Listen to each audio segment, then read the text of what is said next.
সংস্কারের ১৬ মাস ডক্টর ইউনূস কি করলেন? ৫ই আগস্ট ২০২৪ বাংলাদেশের ইতিহাসে এক নতুন অধ্যায়। ১৬ বছরের দীর্ঘ শাসনের অবসান ঘটিয়ে ছাত্র জনতার এক অভূতপূর্ব অভ্যুত্থানে পতন ঘটে শেখ হাসিনা সরকারের।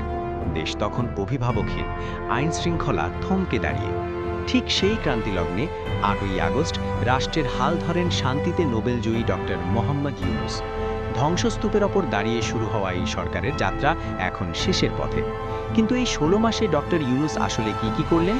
তিনি কি পেরেছেন জনগণের প্রত্যাশা পূরণ করতে, নাকি সংস্কারের এই পথ ছিল কেবলই কণ্টকাকীর্ণ? আজকের ডকোড্রামায় আমরা তালাশ করব ডক্টর ইউনূস সরকারের সফল ও ব্যর্থতার খতিয়ান। বিচার ও জুলাই হত্যাকাণ্ড। এই সরকারের অন্যতম বড় অঙ্গীকার ছিল জুলাই গণহত্যার বিচার। আন্তর্জাতিক অপরাধ ট্রাইব্যুনাল পুনর্গঠন করে পলাতক সাবেক প্রধানমন্ত্রী শেখ হাসিনা সহ মূল হোতাদের বিরুদ্ধে গ্রেফতারি পরোয়ানা জারি করা হয়। জাতিসংঘের মানবাধিকার দলকে দিয়ে নিরপেক্ষ তদন্ত নিশ্চিত করা ছিল এই সরকারের একটি বড় নৈতিক জয়। চ্যালেঞ্জ ও বিতর্ক, যেখানে হোঁচট খেয়েছে সরকার। তবে মুদ্রার উল্টো পিঠও আছে। ডক্টর ইউনূসের সরকারের সামনে সবচেয়ে বড় চ্যালেঞ্জ ছিল আইন শৃঙ্খলা, মব জাস্টিস। দেশের বিভিন্ন স্থানে আইন নিজের হাতে তুলে নেওয়া, বাজার ভাঙচুর এবং বিভিন্ন প্রতিষ্ঠানে জোরপূর্বক পদত্যাগের ঘটনা সরকারের ভাবমূর্তি ক্ষুণ্ণ করেছে। দ্রব্যমূল্য। সাধারণ মানুষের বড় অভিযোগ ছিল বাজার সিন্ডিকেট নিয়ে।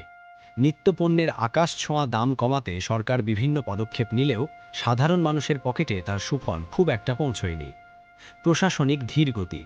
আমলাতন্ত্রে জেকে বসা পুরনো কাঠামো ভাঙতে গিয়ে সরকারের অনেক সিদ্ধান্ত বাস্তবায়ন ধীর হয়ে পড়ে, যা সাধারণ মানুষের মনে কিছুটা অসন্তোষ তৈরি করে।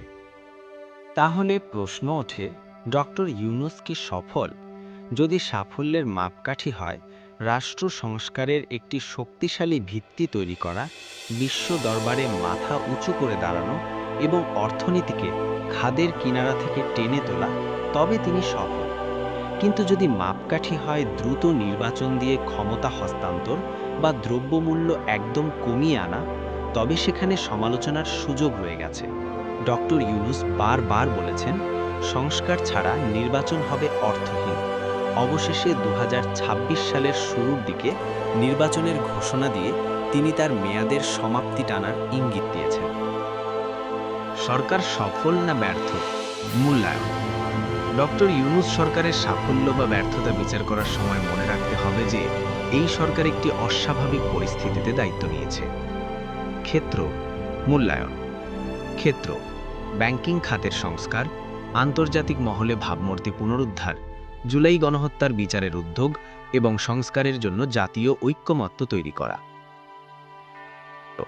ব্যর্থতা বা সীমাবদ্ধতা: আইন শৃঙ্খলা পুরোপুরি স্বাভাবিক করতে না পারা, মব ভায়োলেন্স নিয়ন্ত্রণ এবং নিত্যপণ্যের দাম সাধারণ মানুষের ক্রয় ক্ষমতায় আনা।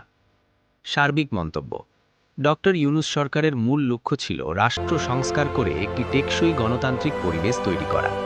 ২০২৫ সালের শেষ নাগাদ সরকারের প্রধান সাফল্য হল তারা ভেঙে পড়া রাষ্ট্রযন্ত্রকে আবার সচল করতে পেরেছে এবং ২০২৬ সালের ফেব্রুয়ারিতে নির্বাচনের একটি সম্ভাব্য সময়সীমা ঘোষণা করেছে। অনেকে মনে করেন স্বল্প সময়ে রাষ্ট্রের দীর্ঘদিনের জঞ্জাল পরিষ্কার করা কঠিন, তাই একে ব্যর্থ বলা ঠিক হবে না।